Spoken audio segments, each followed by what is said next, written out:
21 prior arrests. He was released from prison in 2021 after serving 5 years of criminal possession of a controlled substance. He served 4 years in prison for first-degree assault. I mean, these are bad people who continue to be let out onto our streets. So you have Joe Biden continuing to push for more gun control at the same time that the courts are letting out these violent criminals and, by the way, ruling that illegal immigrants are allowed to have firearms. So they can, I guess, but not you. We've now seen the development of this federal red flag center with the Department of Justice's National Extreme Risk Protection Order. And it's like everywhere we turn, there is another method that the Biden regime seems to be using for gun control. And I want to bring on two guests to talk about this push for gun control and this push for federal red flag laws. I want to welcome to the program both Ryan Petty and Andrew Pollack, who are two fathers who unfortunately lost their daughters in the Marjorie Stoneman Douglas school shooting. And I would say, gentlemen, you can correct me if I'm wrong, but I would say didn't ever think that you guys would be dedicating your lives now to having these conversations and trying to make sure that you fight for school security and for actual laws that make sense. And unfortunately have found yourselves in the position where now that's what your life is. So I want to welcome you guys to the program, and I want to get your take on. Let's talk first about this now federalized red flag system. Andrew, I'm gonna go to you first. What are your thoughts? Sure. First, I just want to touch on you because it hit a nerve. In New York City, you mentioned career criminal, where he was. What was he? You said he was arrested with 21 times in New York. Yeah, 21 prior arrests. So very similar situation in Parkland. The sheriff's department was out to my daughter's murderer's house over 40 times and never arrested for very similar policies, these leniency policies of not holding people accountable and letting criminals out on the street. Red flag gun laws only work if they're enforced. Right. If these people commit crimes and nothing ever gets put on their background, it'll never show up when they go to purchase a rifle. A lot of people don't know the shooter in my daughter's, and Ryan, who killed our daughters, he trespassed at the school a year prior when he wasn't a student. Now take it, his nickname at the school was Crazy Boy. So they let Crazy Boy go and do a test run at the school, wasn't held accountable, and then let go back out on the street to come back another time. The next time he came back, he brought his rifle bag and murdered our beautiful, precious daughters. So there are laws in place. We don't need any more laws. We need to enforce the laws that are on the books right now. Arrest criminals, right? Put them in jail, hold them accountable where they learn a lesson, and don't put them back on the street to hurt innocent children out of school. A police officer in New York. I could go on and on again of how many criminals are let back out on the street. And about red flag laws, I don't believe the only time red flag laws work, it's hard to say, is when there's due process involved. You can't trust the police just to take an innocent civilian's weapons away. There needs to be a process in place where it goes through the system. You can't just get someone getting divorced and say, she's in fear for her life, I need you to take away my husband's weapons, or a neighbor who's having a dispute with a neighbor, and next thing you know, they're calling the police on him and they're taking his weapons away without any due process. So I just wanted to touch on a couple of those things and how it was it's very similar how that criminal in New York was let out. Yep. Our daughter's murderer was never held accountable or arrested. And these Democrats, they're so simple-minded, they can't look at anything in the facts or in the past. The only thing they have to say is they spew this gun control BS, which really kills me and Ryan because we dissected the shooting. We know what happened there. We've made changes in Florida. And when you don't look at the failures, changes don't happen. But it's easy for these Democrats. They'll just say, let's have more gun control.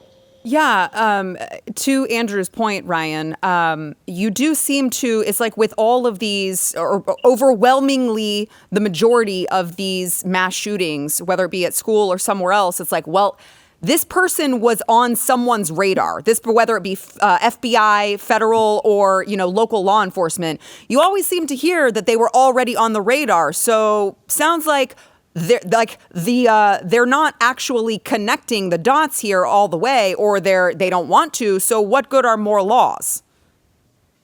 Sarah, you've hit the nail on the head. The story of Parkland is a story of government failure, government agencies not connecting the dots. To add to what Andrew said, the killer of our daughters attacked another student the first time when he was in kindergarten. So he had a history of violence in schools. They were searching his backpack. They were frisking him when he would go to middle school. So he was a well-known threat to that school. But the school never communicated that to the sheriff's office. The sheriff's office never communicated to the school that they had been to that home 42 times. And in fact, to Andrew's point, there were a couple of very clear felonies committed by the killer in our case, which would have deprived him of the ability to buy a firearm had he been convicted, had he been charged and convicted.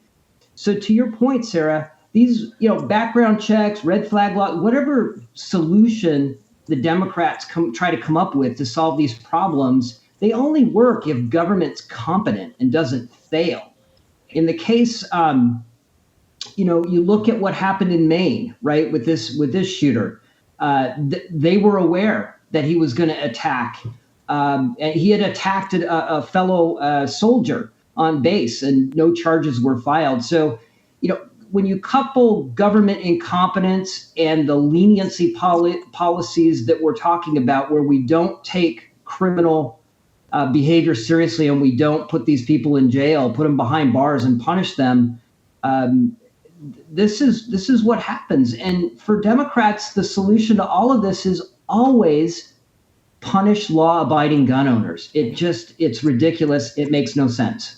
Yeah, it's interesting to watch, because anytime something like this happens, and I'm going to try my best, gentlemen, to not get emotional here, because I cannot even imagine and what you guys have gone through. But you talk to the left anytime something like this happens, and they say, a school shooting, and they say, well, we have to act now, and they seem to want to use your pain and your tragedy to take, guns out of the hands of law-abiding citizens. And they always say, imagine if you were one of those parents. Something must be done. Imagine if you were one of those parents.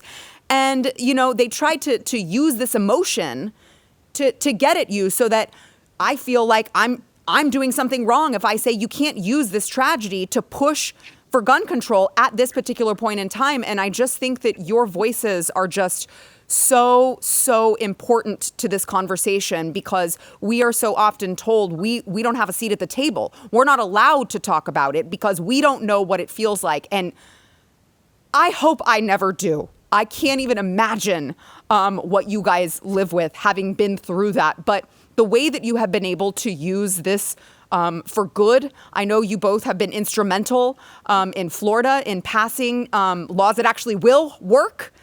I just think is so beautiful. And I want you to tell, because I don't want to just talk about what the left is doing wrong without talking about solutions. So what can the rest of the states here in the nation learn from what has been done in Florida? Andrew, I'll go back to you. And Ryan, I want you to also chime in when Andrew's done. Sure. I was never political before any of this happened, but once we learned what happened, and Ryan and I, and how we dissected it, I really despise Democrats. There's no secret. I keep them away from me like Superman keeps kryptonite away from him. That's how I feel about them in a nutshell. But I'm going to tell you what happened in Florida, because Ryan and I were a big part of it. We had great leadership in Florida. We had Republicans, and like I said, I wasn't political, but Rick Scott, who was governor at the time, reached out to Ryan and myself, and he formed a commission, which Ryan's still on, the Marjorie Stoneman Douglas Safety Commission. And Rick, he put fathers on it, he put lawyers on it, he put sheriffs on it. And what they did was they went all the way back to the shooter's when he was an infant. And they dissected his life all the way up to the shooting so they could look and make real changes in Florida. You know, we have police now in every school in Florida, 1 per 500 in each school. We have more money for mental health care. We have money for hardening of the schools. We have police that could, teachers or veterans that could go through programs now and be armed at the schools to protect our kids. So Rick Scott didn't just say, oh, like a Democrat, you know, that's the easy. We need to ban guns. No, Rick actually took the lead. He was disgusted. He's sick to this day. You know, he still keeps in touch with Ryan and myself, and he made changes. And the same thing with Ron DeSantis. Then me and Ryan, we knew that we had to get behind Ron DeSantis if we wanted to make changes in Florida. And that's exactly what we did. Ron promised Ryan and myself that he was going to hold all these failed officials accountable. And what did Ron do the first month he was in office? He removed that failed sheriff, that Sheriff Israel that was in Broward, who failed our children, failed the department, failed the community, everything. Ron removed him. He put a grand jury investigation into the Broward County School District where 4 school board members were removed, holding them accountable. The superintendent who brought all these failed liberal democratic policies to Broward that enabled the shooter to become what he was and get our daughters murdered, he was arrested on felony perjury charges. Then the lawyer was arrested. So because of Republicans, you know, they really went to town and cleaned house. We held everyone accountable in Broward, and we made changes. Ryan is doing an amazing job. He's on the school board of the state of Florida, right? Florida has parent choice now. It's amazing. Mm-hmm. Parents are moving to Florida just so they could pick their school and send their children to private schools. So we made so many changes in Florida, and I'll let Ryan tell you, because Ryan's on the pulse of what's going on with the Board of Education and how ahead of the game of Florida is because of looking into the past and great leaders like Rick Scott and Ron DeSantis. Yeah, Ryan, tell us about it. Well, what we, Andrew's absolutely right. So what we did, look, Andrew and I were going through the pain and emotion, and, there's always this sense of, to your point, Sarah, that we have to act now, right? That's what they tell us. The gun control groups descended on Parkland. They joined forces with some of the kids, some of the very leftist kind of kids, and they created this whole idea that we had to do something right now, and it was all about banning guns, right? And we said, wait a minute, let's understand what happened. And to Andrew's point, I'm grateful that we had strong leaders like Rick Scott in as governor who said, okay, hang on, let's make sure we understand what happened here. What I learned, Sarah, is that these are preventable tragedies, and it requires these government agencies to communicate with each other when they understand there's a threat. 90% of these school attackers communicate their plans and their intentions to somebody else. And if we capture that information and do something about it, we can prevent these things. To Andy's point, what we've done in Florida, we've implemented what we call behavioral threat management as part of the Florida blueprint to protect schools. And that means we're gathering tips and we're acting on those tips now. It's a felony in Florida to make a threat against a school. And those threats and those tips are investigated until we understand whether or not that person really intends to attack a school and has the means to do it. That's one thing. Andy mentioned armed presence on our school campuses. We don't have gun-free zones in our schools in the state of Florida now.